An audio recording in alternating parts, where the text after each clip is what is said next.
Hey guys, I'm Adam Fenig with Fenig Equipment. You're tuned into the Talking Shed. Today it's November. Guys are starting to get towards the tail end of harvest, and as 2018 harvest comes to a close, you and I need to look back on the season and see what we need to improve on our planter, because believe it or not, this is the next piece of equipment we're going to be hooking to start for the next year, for 2019. So something that we really focus on here at Fenig Equipment, and something we've had a lot of success with, is these Poly-Spike closing wheels. They come complete as a complete wheel, or you can buy just the rims and take apart your existing factory wheels that you get from John Deere or Shoop or wherever you may get them. But the whole purpose here is to get these spikes to break down sidewall compaction, maximize seed to soil contact, and get those air pockets out of that seed trench. Now what's different about these closing wheels, because let's be honest, there's only about 50 other different types of closing wheels on the market, but what's different about these is that these spikes are a little bit shorter. The cast and metal ones you're used to, those spikes are really long, and you've got to space them out away from that seed trench so that they don't flip seed out of the ground. These are much shorter. That allows us to space them actually closer to that seed trench, because they're not long enough to ever penetrate deep enough to flip seed. Not only that, but it's a pretty blunt tip. They're not designed to really penetrate the ground at all. So we put them together and they run just right on top of that furrow. Just right on top of it. We don't space them way out here and try to really dig in. It's just right on top of that furrow, and it'll make kind of an uneven mark through the field. That'll do a couple things. That'll eliminate crusting whenever you get those heavy rains.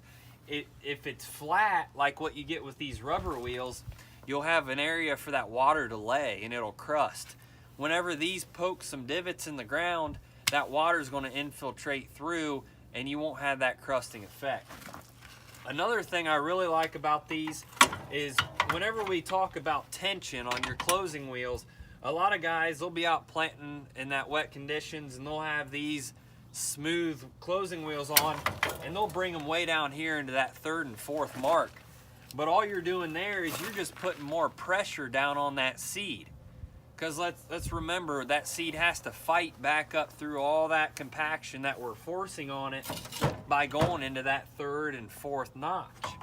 With these poly spikes, I like just going into that first notch, because they don't require a whole lot of pressure, because we're going to run pretty well right on top of the row. So we can put them on, space them closer, lighten up our tension back here, and that's going to allow for a smooth emergence. All those plants are going to emerge closer in time frame, more consistently of one another.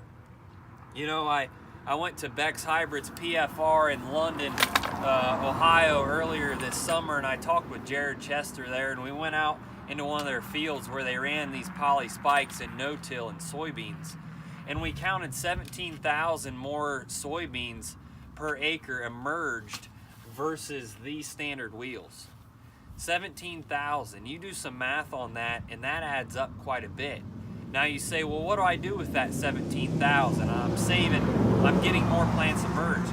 There are several things you can do. You can keep your population the same and just know that you'll have some more emergence, better emergence in tough conditions, or you could cut back your population 17,000, put these on, and you're getting the same emergence as what you would planting more seeds with these. So they offer a lot of advantages. And here at Fenig Equipment, we've got probably close to 500 rows of these poly spikes in stock right now. I want you to get a hold of us, talk to us about your planter setup, and we'll talk to you over this winter. Make sure everyone's set up for spring of 2019.